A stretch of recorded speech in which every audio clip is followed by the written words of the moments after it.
niya, saan ako pag inom? Ingon din siya nga, ikaw, kung gusto pa ka mo continue, ingon din ko nga,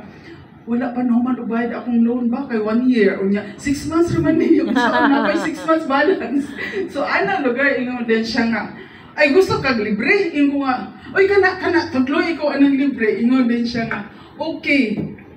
you attend trainings and attend every kanang activity kuno diri sa kanang Railway at that time pandemic pa baya kay murag last quarter of 2020 kanang gamay ra ang mag-attend kay hadlok baya no and then kanang wala gid nako gidu ang business but what was in my mind is really the product because I feel so good with the product so kanang daghan ang naka-notice dili lang ako my friends in the office and in the community told me nga kanang murag wala day kay sakit na ingon kay na ako na kay cancer inana bitayin ko nga yes alangan mo akong i-announce so akong ginanday siya nga kanang I am taking the 40-year stem cell ini siya nga pricey ko nga pricey pero naman daw ko libre basta kay tunan so that was my motive in always attending trainings in Railway. It came to a point na maulaw na ko kay 1 year na ko nga perming kaon-kaon bitaw. Kay kaon man lagi. Yeah. And then there was at a point in time na ako nagingnan akong apply nga pwede ko mabayad sa akong gikaon. Tinuod na siya pero kani siya no bayad man ka nga company man ang naggasto so inana lugar siya pero wala pa office ang Cagayan. So that was the story and then since in my mind kanang gusto ko mainom og libre pero kanang money matter bitaw nga income tong istoryahan ni Ma'am Girlie nga 6 digits wala na sa ako when I entered the Railway ang ako lang yung gusto is just to take the product for free and then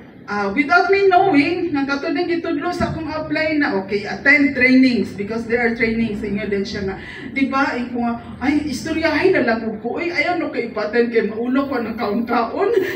sa inyo din siya nga di ba na CPA man ka how many years were you studying in college ko 4 years English siya nga oh that is also the time that you have to invest in studying how Railway is doing, how the company is really working. So, naano sa akong mind na it's true if you want to know somebody, kada bitong Rominyo ta, di ba? Ila-ilahan magyud nimo ang imong minyoan, di ba? So, anyway, kanang pag-join po nako sa Railway murag kaminyoon. So, kanang gitun-an po nako siya kung unsa bitaw ang unsa gyud ang company, no? Until after 1 year, so nakita na akong opportunity. So yung kung mauna ini siya makainom kag libre if you just invite people because ang ako sa gipang invite wala kay ko naglisod because when they saw me nga mao inahitabo sa ako niya na po sila mga concern nito po sila kay man sila mayon din sila nga ay ano kung istorya daghan ani negosyo ter kay kanang nito ako sa imong istorya actually that was the story some of my community kanang friends primero kung giingnan nga o sige kanang you take this niya unsa man iri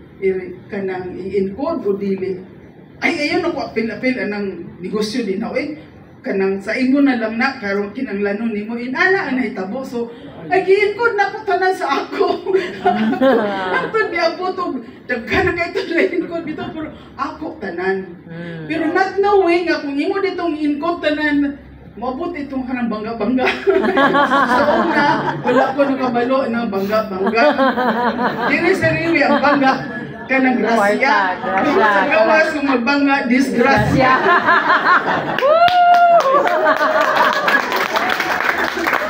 so inana siya so kanang mapasalmaton gyud ko kay sa Railway no because of what I have kanang experience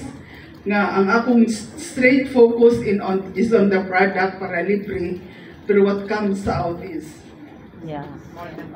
more than the product the income and then kanang tinuod ako mga kauban dili mo kanang dili bitaw mo mutuo. Saba ka oy. Kanang 34 years ka diri sa usa ka company nga multi-level gihapon direct selling. Unya imong gibaylo ana.